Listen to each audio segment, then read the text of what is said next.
Welcome back guys ವಿದ್ಯಾರ್ಥಿಗಳೇ. SSC page 14 ನಲ್ಲಿ new recruitment ಆಗಿದೆ. ಅಪ್ಲಿಕೇಶನ್ ಕೂಡ ಸ್ಟಾರ್ಟ್ ಆಗಿ 2 ದಿನ ಆಯಿತು. ಸೊ ಟೋಟಲ್ ಆಗಿ ಇದರಲ್ಲಿ ನಿಮಗೆ 3003 ಪೋಸ್ಟ್ಗಳು ಕಾಣ್ಲಿಕ್ಕೆ ಸಿಗುತ್ತೆ. ಸೊ 10th ಪಾಸ್ ಆದರೆ ಸಾಕು. 10th ಆಮೇಲೆ PUC ಆಮೇಲೆ ಡಿಗ್ರಿ ಕಂಪ್ಲೀಟ್ ಆದರೆ ಸಾಕು. ನೀವು 10th ಆದರೂ ಹಾಕ್ಬೋದು, PUC ಆದರೂ ಹಾಕ್ಬೋದು. ಸೊ ಡಿಗ್ರಿ ಕಂಪ್ಲೀಟ್ ಆದರೂ ನೀವು ಅಪ್ಲಿಕೇಶನ್ ಹಾಕ್ಬೋದು. ಇನ್ನು 3003 ಪೋಸ್ಟ್ಗಳು ಕರೆದಿದ್ದಾನೆ SSC ಪೇಜ್ 14 ನಲ್ಲಿ 2026. ಸೊ ಈಗಲೇ ಕರೆದಿದ್ದು. ಸೊ ನಿಮಗೆ ಮೇನ್ ಇಂಪಾರ್ಟೆಂಟ್ ಟಾಪಿಕ್ ಹೇಳೋದಂದ್ರೆ ನೋಡಿ. ಸೊ ನೋಡಿ, ಅಪ್ಲಿಕೇಶನ್ ಸ್ಟಾರ್ಟ್ ಡೇಟ್ ಬಂದು 13 ಏಪ್ರಿಲ್ ಅಂದರೆ ಸ್ಟಾರ್ಟ್ ಆಲ್ರೆಡಿ ಆಗಿದೆ. ಲಾಸ್ಟ್ ಡೇಟ್ ನೋಡೋದಾದ್ರೆ 4 ಮೇ ತನ. ಆಮೇಲೆ ಲಾಸ್ಟ್ ಪೇಮೆಂಟ್ ನೀವು ಮಾಡೋದಾದ್ರೆ 5ನೇ ತಾರೀಕು ತನಕ ಇರ್ತದೆ. ಅಪ್ಲಿಕೇಶನ್ ಏನಾದರೂ ನಿಮ್ಮದು ಸರಿ ತಪ್ಪು ಇದ್ದರೆ 11ರಿಂದ 13 ಮೇ ಕೊಡ್ತಾರೆ. ಸೊ ಎಕ್ಸಾಮ್ ಡೇಟ್ ಬಂದು ಜೂನ್ 26. ಜೂನ್ ಅಂದರೆ ಏಪ್ರಿಲ್, ಮೇ, ಜೂನಲ್ಲಿ ಎಕ್ಸಾಮ್ ಸ್ಟಾರ್ಟ್ ಮಾಡ್ತಾರೆ ಅಂತ ಇದೆ. ಸೊ ಹೇಗೆ ಅಪ್ಲೈ ಮಾಡೋದು ಅಂತಂದರೆ ಆನ್ಲೈನ್ ಸೆಂಟ್ರಿಗೆ ಹೋಗಿ. ಸೊ ನೀವು 10th ಪಾಸ್ ಆದರೂ ಹಾಕ್ಬೋದು. ಸೊ ಪ್ರತಿಯೊಂದು ನೋಡ್ಕೊಂಬಿಡಿ. ಸೊ ಈ ಥರ ಏಜ್ ಲಿಮಿಟ್ ನೋಡೋದಾದರೆ ಪೋಸ್ಟ್ ವೈಸ್ ಏಜ್ ಲಿಮಿಟ್ ಇದೆ. ಸೊ 18ರಿಂದ 42 ವರ್ಷ. ಆಮೇಲೆ ನಿಮಗೆ ಸೆಲೆಕ್ಷನ್ ಪ್ರೊಸೆಸ್ ನೋಡೋದಾದರೆ CBT ಎಕ್ಸಾಮ್ ಇರುತ್ತೆ. ಆಮೇಲೆ skill test, document verification. So ಈ ಥರ ನಿಮಗೆ ಟೆಸ್ಟ್ ಮಾಡ್ತಾರೆ. ಸೊ ಇನ್ನು ನಾವು ಇದರ ಟೈಪ್ PDF ಪ್ರಕಾರ ನೋಡೋದಾದರೆ, ಸೊ ನೋಡಿ 13 ತಾರೀಕು ಬಿಟ್ಟಿರೋದು. ಆಮೇಲೆ ನೋಡಿ ಇಲ್ಲಿ ಕೊಟ್ಟಿದ್ದಾರೆ ನೋಡಿ ಸ್ಟಾರ್ಟಿಂಗಲ್ಲಿ ಎಕ್ಸಾಮ್ ಡೇಟ್ ಯಾವಾಗ ಸ್ಟಾರ್ಟ್ ಆಗಿತ್ತು. ಅಪ್ಲಿಕೇಶನ್ ಡೇಟ್ ನೋಡೋದಾದರೆ 13/4ರಿಂದ ಹಿಡಿದು 4/5ನೇ ತಾರೀಕು ತನಕ. ಸೊ ಎಕ್ಸಾಮ್ ನೋಡಿ ಜೂನ್ 2026. ಅದು ಕನ್ಫರ್ಮ್ ಅಲ್ಲ. ಸೊ ಜೂನಲ್ಲಿ ನಡೆಯುತ್ತೆ ಆ ತಿಂಗಳಲ್ಲಿ ಅಂತ ಕೊಟ್ಟಿದ್ದಾರೆ. ಸೊ ಇದನ್ನು ಬಿಟ್ಟರೆ ನಿಮಗೆ ಪ್ರತಿಯೊಂದು PDF ಅಲ್ಲಿ ಎಲ್ಲ ಇದೆ. ಸೊ ಗೌರ್ಮೆಂಟ್ನಿಂದ ಬಂದಿರೋದು. ಅಪ್ಲಿಕೇಶನ್ ಸ್ಟಾರ್ಟ್ ಕೂಡ ಆಗಿದೆ. ಇನ್ನು ಯಾರು ಅಪ್ಲಿಕೇಶನ್ ಹಾಕಿಲ್ಲ, ಸೊ ಅಪ್ಲಿಕೇಶನ್ ಜಲ್ದಿ ಹಾಕಬೇಕು.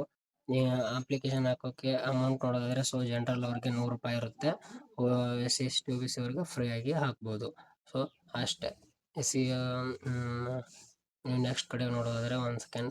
ಸೊ ಇಲ್ಲಿ ನೀವು ನೋಡ್ತಾ ಇರ್ಬೋದು. ಸೊ ಇವೆಲ್ಲ ರೂಲ್ಸ್ಗಳು. ಒಂದು PDF ಫ್ರೀ ಆಗಿ ಟೆಲಿಗ್ರಾಮಲ್ಲಿ ಸಿಗುತ್ತೆ ನಿಮಗೆ. ಹಾಗೆ ಅವರು ಪ್ರತಿಯೊಂದು ಎಲ್ಲ ಥರ PDF ಅಲ್ಲಿ ಕೊಟ್ಟಿದ್ದಾರೆ. ಸೊ ಪೋಸ್ಟ್ಗಳು ನೋಡೋದಾದರೆ ಟೈಪ್ ಆಫ್ ಡಿಸೆಬಿಲಿಟೀಸ್ ನೋಡ್ಕೊಳ್ಳಿ. ನೋಡಿ ಏಜ್ ಲಿಮಿಟ್ ನೀವು ನೋಡೋದಾದರೆ 18ರಿಂದ 25 ವರ್ಷ ಬಂತು. 18ರಿಂದ 27, 28, 30. ಸೊ ಇಲ್ಲಿ ಡೇಟ್ ಆಫ್ ಬರ್ತ್ ಪ್ರಕಾರ ಸೊ ಚೇಂಜಸ್ ಇದೆ. ಸೊ ನೋಡ್ಕೊಳ್ಳಿ. ಹಾಗೆ ಇಲ್ಲಿ ನೋಡಿ 18ರಿಂದ 35 ಕ್ಯಾಂಡಿಡೇಟ್. ಇಲ್ಲಿ ಸಪ್ರೇಟ್ ಪೋಸ್ಟ್ಗಳಿವೆ ಇಷ್ಟು ವರ್ಷದಲ್ಲಿ. ಹಾಗೆ ಇಲ್ಲಿ ನೋಡಿ SC/ST ಅವರಿಗೆ 5 ವರ್ಷ ಇನ್ಕ್ರೀಸ್ ಆಗುತ್ತೆ. OBC ಅವ್ರಿಗೆ 3 ವರ್ಷ. ಸೊ PWD ಸೊ ಈ ಥರ ನೋಡ್ಕೊಳ್ಳಿ 10 ವರ್ಷ ಆಗುತ್ತೆ. ಆಮೇಲೆ ಮೇನ್ ಮುಖ್ಯವಾಗಿ ಹೇಳೋದಾದರೆ ಅಪ್ ಟು 45 ಇಯರ್ಸ್ ವರೆಗೂ ಪೋಸ್ಟ್ ಪ್ರಕಾರ ಹಾಕಬೇಕು. ಆಮೇಲೆ ಎಕ್ಸ್ ಸರ್ವಿಸ್ ಮ್ಯಾನ್, ಸೊ ಅವ್ರಿಗೆ ಸ್ಪೆಷಲ್ ಇದು ಕೋಟಾ ಸಿಗುತ್ತೆ. ಅಪ್ಲಿಕೇಶನ್ ಫೀ ನೋಡ್ತಿರ್ಬೋದು. ಸೊ 100 ರೂಪಾಯಿ ಇದೆ ಜನರಲ್ ಅವ್ರಿಗೆ. ಅದು ಬಿಟ್ಟರೆ ಫ್ರೀ ಉಳಿದವ್ರಿಗೆ. ಸೊ ಅಪ್ಲಿಕೇಶನ್ ಫೀ ಆಯಿತು. ಇನ್ನು ರಿಫಂಡ್ ಇದು ಆಗೋದಿಲ್ಲ, ಯಾಕಂದರೆ ಇರೋದೇ 100 ರೂಪಾಯಿ. ಎಕ್ಸಾಮ್ ಸೆಂಟರ್ಸ್ ಎಲ್ಲಿ ಬರ್ತಾವೆ ಅಂತ ನೋಡ್ಕೊಳ್ಬೋದು ನೀವು. ಸೊ ಇಷ್ಟರಲ್ಲಿ ಹಾಕಬೇಕು.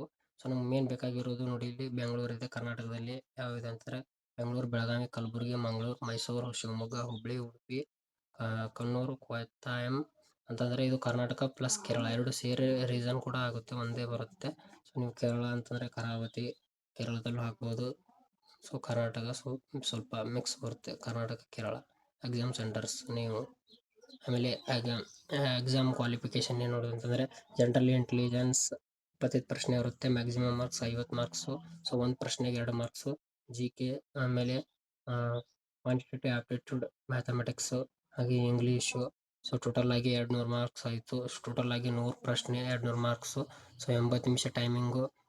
ಓಕೆ, ಮತ್ತೆ ನಿಮಗೆ ಏನು ಹೇಳೋದಾದ್ರೆ ಮತ್ತೆ ನೋಡೋಣ. ಏನೇನು ಸಬ್ಜೆಕ್ಟ್ ಕಲ್ತಾರೆ ನೋಡಿ, ಅದ್ರ ತಕ್ಕ ಸಬ್ಜೆಕ್ಟ್ ಇಲ್ಲಿದೆ. ಸೊ ಒಂದ್ಸಲ ನೋಡ್ಕೊಂಬಿಡಿ ಯಾವ್ಯಾವ ಸಬ್ಜೆಕ್ಟ್ ಏನೇನು ಥರ.